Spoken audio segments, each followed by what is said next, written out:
What's going on, guys? Here with Logitech, and welcome to Pokemon Emerald, the Elite Four. In the last episode, we made our way through victory. What the fuck is that?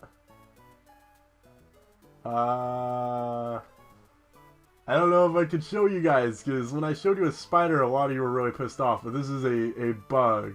Hold on. I will try to take a picture of this, and I will include a picture down in the comments. Hold on, let's see if I can get it. Holy shit. It kind of looks like a Venomoth, but it's brown and terrifying. Holy shit. I don't know how I'm gonna be able to focus with thinking like, well, at least it's on the outside, so I guess that's good. I'm gonna die. Anyways, in the last episode we made our way through, I'm just gonna put my hoodie like this so that I can't see it, so I'm sorry if I'm covering my face. In the last episode we made our way through Victory Road, and I did some training. I actually did not record the training, simply because it was me doing like the Gabby and Ty strategy, and that was like it felt like 2.5 hours, I don't know how long it actually was, but we actually have, I actually don't have Bayonet on the team. If you look up on the sidebar, right up above me, you will see that there's an empty spot there. Or a closed spot, I guess, technically, because the Pokeball's over it. Who is that final team member? We'll get to that in a second. But for now, we have Kurama, who I decided to give Overheat over Confuse Ray, just in case we need a really, really powerful move.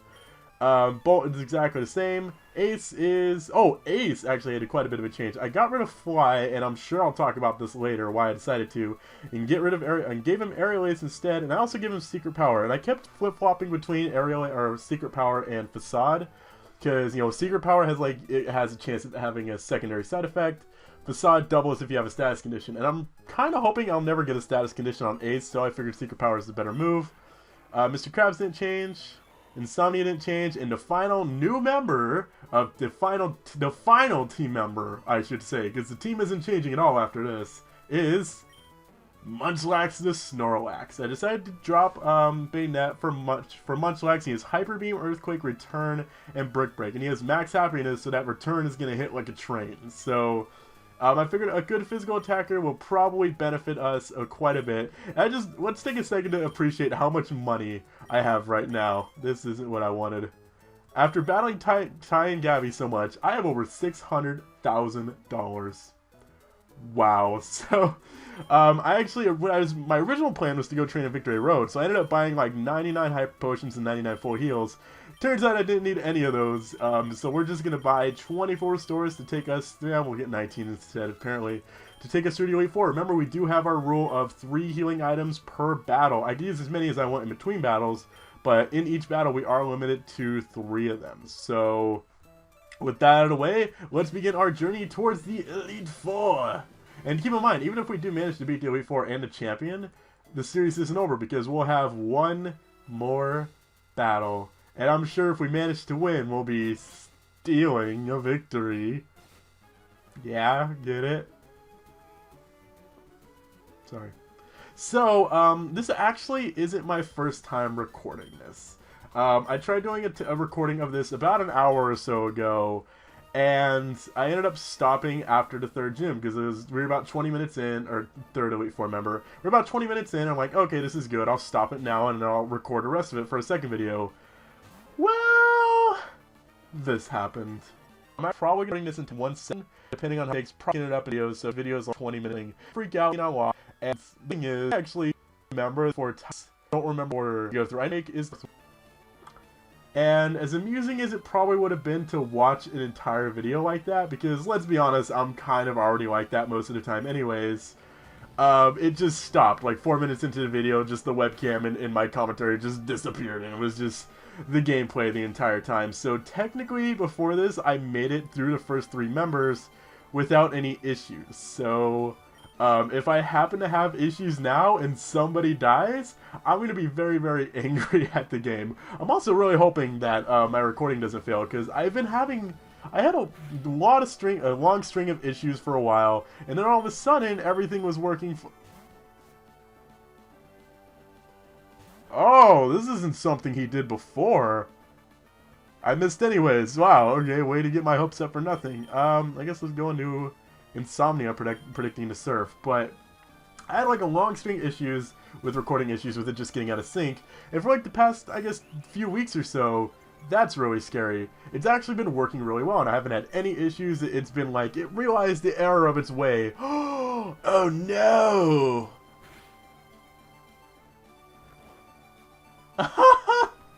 That's the first time Effects4 has ever actually gone into effect in this entire time I've had Insomnia. I've actually forgotten that he's had Effects4.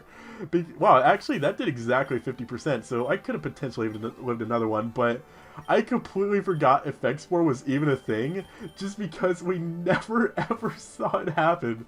And the one time, probably when it matters the most, it happens, and we get we put it to sleep. That was just too perfect. So, I'm actually really happy I didn't get Swords Dance and give it to Breloom, and I decided to just stick with Sky Uppercut, which at the entire time that I was grinding, when I was facing Ty and Gabby, I never once missed Sky Uppercut, and it figures the very first time I try to use it in this video, I'm gonna miss. I'm not really surprised. I also think Brick Break is what, 75 base power, so super effective would be 150. Return at full max power is 102, so with stab would be 154. So stab return does more than super effective Brick Break. Oh. That's actually really disappointing to think about, because I was like, man, I'm being so smart using Brick Break, because it's such a good type combination, because I'll hit all them mean steel types. Little do I realize that I probably would have been better off with, like, Fire Blast or Focus Punch. Oh, really? You lived? What? Oh my god, he's gonna full restore, isn't he? Because he has one left, doesn't he? He doesn't, but we're gonna miss. He's gonna kill himself. You know what? That works too. Kill yourself. That's perfectly fine. So I had a lot more trouble with this battle than I did. Oh, it's not over? Okay, never mind. So you see, I'm having a lot more difficulty, and this battle's a lot harder in this time than it was in the my last go around. So now that Ace is out, this gives me a little time to talk about me replacing Fly with Aerial Ace. I actually did not realize this until I looked at the move. Fly in Generation 1, 2, and 3 is only a 70 base power move, and I'm used to Gen 4, 5, and 6 where it is a 90 base power move, so it's decently better. And being it's only 70 base power and the fact that it's a 2-turn move, it basically makes it a 35 base power move because it's taking 2 turns to do that. And yeah, you do get the 1 invincibility turn, but, you know, still. So deleting that for Aerial Ace, basically if you like take Fly as a 2-turn move and you take Aerial Ace as a 2-turn move, Aerial Ace becomes a 120 accuracy move that never misses, and Fly is a 70 base power move that has like a 10% chance to miss. Not the best or not the best comparison, and you could say the same thing with Dig. Like in theory, Dig sounds like a good move, but like when you break it down, it's basically a 35 base power move because you're doing it twice technically, even though you get 1 turn of invincibility. Oh, I need to heal up Insomnia. I am so sorry. I kind of thought it was funny that he had strength, because that's what I have on my Crawdaunt, which is like, oh, we're siblings. So, oh, I need to give a super potion to Snorlax as well. The reason why I decided to replace Bayonet, I guess this is a good time to talk about it since we're about to face the Ghost type one. I ended up replacing Bayonet because Bayonet basically would have ended up filling the same role as Bolt, because Bayonet's moveset was like Psychic, T-Bolt, Shadow Ball, and Combine, and Bolt has, you know, Psychic and T-Bolt as well. And I figured I really don't need 2 special attackers, and I know Bayonet is mainly a physical attacker, and it would have benefited from Shadow Ball, and my team probably would have benefited from Shadow Ball, especially in this battle. But I ultimately decided, you know, I think I'd rather have another physical attacker, because actually I just realized my physical to special ratio is 4 to 2, because I have, well, I guess Mr. Krabs is mainly a special, really, you're going to hit it twice? Is mainly a special attacker, even though he's supposed to be a physical attacker. And, you know, Breloom does have Giga Drain, so I don't know. I just realized, like, why did I use Brick Break? I didn't mean to click that! God dang it. I don't know why I clicked that. That was really stupid of me. I don't even remember what I was talking about now. That just, like, completely just took my attention away. And, oh, Darkness and El Ghostio. Now you use the full oh wait, no, I just put you down to red health. I thought she used it at red health the last turn. I was like, why do you use it now, you stupid little dustcore Hawaiian girl thing? Is her being like Hawaiian supposed to have any kind of significance, or did they just like decide, who should we make the creepy ghost girl? Hawaii. Hawaii, well, I don't know, does Hawaii like have any weird spirit theme things or something? I don't know. Yeah, we'll stay in. I guess the Mr. Krabs is really the best person to use here because of Crunch. It's like the only move I have that's super effective against dark types, or ghost types. Unfortunately, that Dusclops Pressure took a big chunk out of my PP. How did I forget Bayonet had that? My Bayonet had that. Oh, crap. Oh, Mr. Krabs, thank you. Oh, man, I was just talking about how Bayonet had T-Bow, and I just completely forgot. This is just backs up that Bayonet is a special... It may specialize in physical attack, because I think its physical attack says actually like 115, which is really surprising. I didn't think it was that high. And, who should we use? Let's go, I guess, Kurama. And its special attack is, I think, 85, so it specializes in physical attack, but it has a much better special move pool than it does a physical move pool. And while we're going through this Sableye, I had actually talked about something I mentioned in the last video that I thought was a really good question, and it has to do with, big surprise, Omega Ruby and Alpha Sapphire. I really should have used Aerial Ace against this Sableye if you're gonna be that guy. Oh, it doesn't matter, I hit anyways. In Generation 5 and Generation 6, they had it where you could challenge the Elite Four in any order you want, and once you defeated all four, then you could go challenge the champion. In Gen 1 through 4, it was very linear, that you had to do it in their order and everything. So, I'm kind of curious if... Who should I use? I guess Munchlax will do. I'm kind of curious if they're going to have it linear again in Omega Ruby and Alpha Sapphire, or if they'll just completely redo Evergrande City and have it where you could challenge them in any order. Because I actually really, really like the whole challenge them in any order thing. I think that's really cool. It adds variety. It makes like every time you challenge Elite Four feel a little different because they have different dialogue. Depending like if they're the first to challenge, if they're the middle, or they're the last, they'll say different things. I think that's really, really awesome. And I hope that's something they do implement in Omega Ruby and Alpha Sapphire, is being able to challenge them in any order you want, because I really like that feature. I hope it's something that sticks around. But I'm kind of curious. What do you have? A stupid citrus berry, don't you? Yeah. How do they invert? At least oh god, the bug is still there. It's flapping its wings. It seems like it's angry. It looks so much like a Venomoth. I have no idea what. It's flying.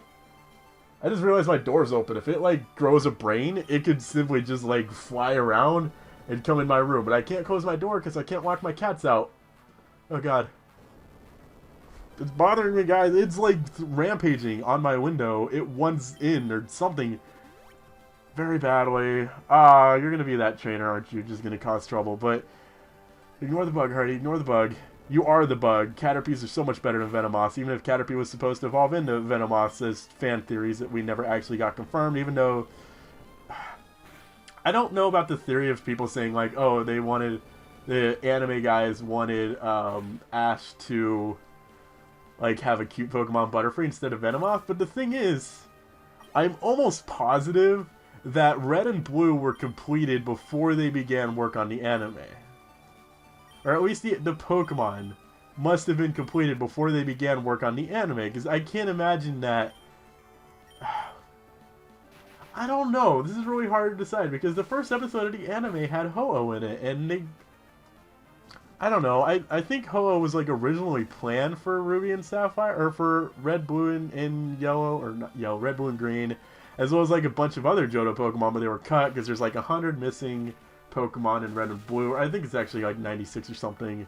And I don't know. It's hard to believe the whole Butterfree Venomoth theory about like the anime. They switched it because of the anime and Ash.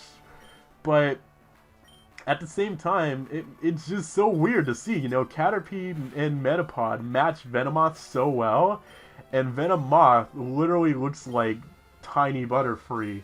But does the name Venomoth match Butterfree? I can't see how they'd have, like, Venonat evolves into a Pokemon named Butterfree, and you'd have Caterpie, Metapod, Venomoth. Well, I guess that one could kind of work, but Venomoth and Venonat, they go together so well. And Butterfree doesn't look like a moth. Butterfree is a butterfly, hence the name. I suppose they could have changed the name after they did the, where's my llama cookies? After they changed the design, they could have changed the name as well. I don't know. I really don't know, like, what to think about the whole Caterpie Venonat evolution thing. It's confusing me so much. All I know is there's like a brown Venomoth outside, and it's actually... Oh no, it's still there. Now it's just sitting there, like, mocking me. So, we're not the Ice type one. I still need to heal up Mr. Krabs, or Munchlax. I didn't give you a super potion, did I? When I did this is where I actually stopped my last recording. So, I never got farther than this. She tried using Sheer Cold 2 times and missed both times. So, if she hits it once, even just once in this battle, I'm going to be beyond pissed off. Because I got through her before. I got through her perfectly before, and if everything turns against me now, I'll be so mad. I guess, yeah, Return would be a better option than using Brick Break, because Return would do just, like, to be fair, it's only doing, like, 4 more damage, but it's still extra damage, so I guess we'll just swap off between the two to try to, you know, keep some PP, I guess. Body Slam! Oh, please don't paralyze me!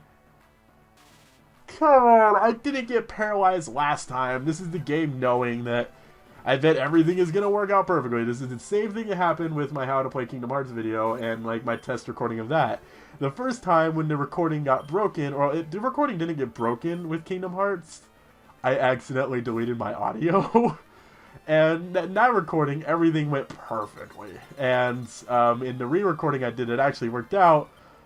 Everything went to hell, which you guys know. I'm so used to you being a rock type in the hacks, and you're not actually a rock type anymore, and that bothers me. And I'm also out of Earthquakes, which is very, very bad. Should I use... I'm not going to use one of my healing items on a Paralyzed Heal. I'll wait till I get low enough in HP and I'll just full restore. Because I have limited healing items in battle. I would only have 2 more. Which, to be fair, I probably won't end up using them, so I guess it wouldn't be that big of a deal. Why are you going for Crunch?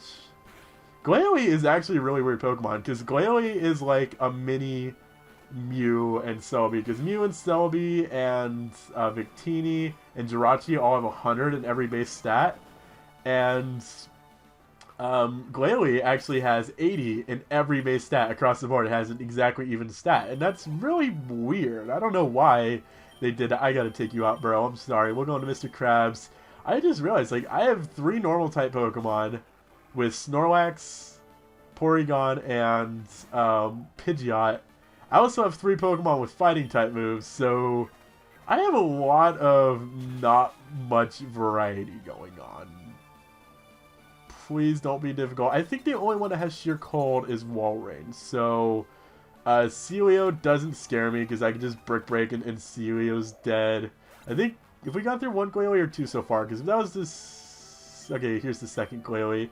Let's use Kurama for you, because Kurama can just Flamethrower and hopefully one-shot.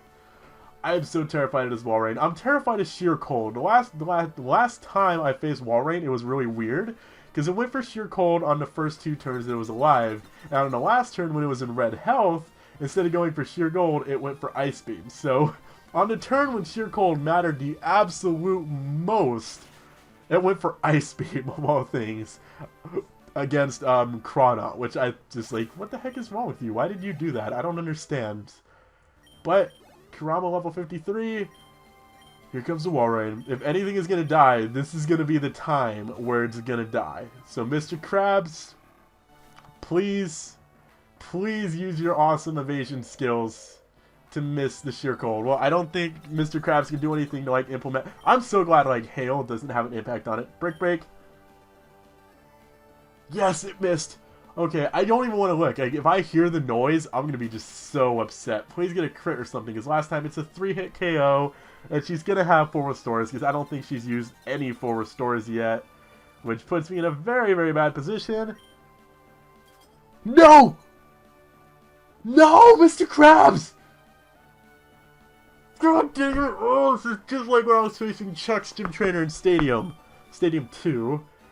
Oh, no. Oh, no. Oh, no. Do I go for Insomnia? A Sky Uppercut might kill. Hold on. What is your attack stat like? 172 to 184. Wow, I didn't realize Braylon's attack stat was even higher. Plus it'd be stab, and Sky Uppercut is a higher base power, and we should outspeed. Okay, Sky Uppercut, as long as you don't miss Sky Uppercut. As long as you don't miss. I could Spore. And just guarantee it. Yeah, I'm using my brain, because I just know Sky Uppercut would have missed. Actually, he probably would have Ice Beam, because Ice Beam, I don't know if Ice Beam would have killed or not at this range. Doesn't matter, Sky Uppercut. Yes! Please, it's gonna kill. I can all but guarantee if non-stab Brick Break did that much with the lower tech stat, yeah. Mr. Krabs. I love Corphish. I've become a lot bigger fan of Crawdon after this series. I'll say that much. I wasn't that big of a fan of Crawdon before, but after this, I really grown to like Crawdon. And you're cold, dude. You have a cold heart to do that to me, okay? But we gotta heal up. We gotta heal up. Pass out some super potions. Actually, Munchlax is really the only one that needs any healing, and we'll even give you a cookie because you're so amazing. That's going to do it for this time, guys. Next time we'll be challenging Drake, and assuming we beat him, we'll be challenging Wallace. So thank you guys for watching. If you enjoyed this video, make sure to click the like button down below and pay your tribute to Mr. Krabs, the Crawdon. And until next time, I'm Hardy Tech Yo-Yo. Really hope everything worked out in this recording. Peace!